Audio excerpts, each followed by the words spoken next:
भट्टी बन गए 100 शहर। বিগত কয়েক বছর ধরে গরম তার চরমে রয়েছে। পাঞ্জাব, নাসিক, হায়দ্রাবাদ এই সমস্ত জায়গায় পরপর গাছ কেটে ফেলা হচ্ছে। কারণ কি না, আমাদের ডেভেলপমেন্ট চাই, অথচ এই ডেভেলপমেন্টের জন্য আমরা ন্যাচারাল এসি থেকে কি হচ্ছে, বঞ্চিত হচ্ছি।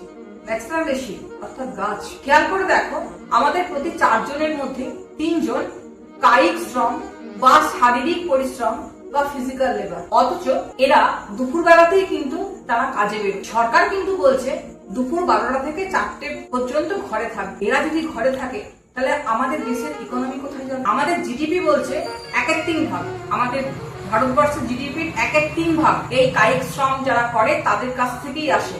অতএব আমাদের ইকোনমিতে এদের অনেক অবদান রয়েছে। তাহলে সলিউশন, ফার্স্ট সলিউশন গাছ লাগাও, সেকেন্ড সলিউশন শেড তৈরি করো, থার্ড সলিউশন শহরকে কংক্রিটের জঙ্গল বানানো যাবে না, শহরে আরো গাছ লাগাতে হবে। দেশ আমাদের, এই দেশকে রক্ষা করার দায়িত্বও আমাদের। তাই আমার মনে হয় আমরা যদি সবাই হাতে হাত রেখে যদি গাছ লাগাবার কাজে এগিয়ে আসি তাহলে আমাদের দেশ অনেক ন্যাচারাল এসি পাবে। এই ভিডিওটি তোমরা তোমাদের বন্ধুদের, ফ্যামিলি মেম্বারদের শেয়ার করো। আর যদি কোনো সলিউশন থাকে গাছ লাগানোর ক্ষেত্রে, ন্যাচারাল এসি বাড়ানোর ক্ষেত্রে, তাহলে তোমরা আমাকে কমেন্ট করো।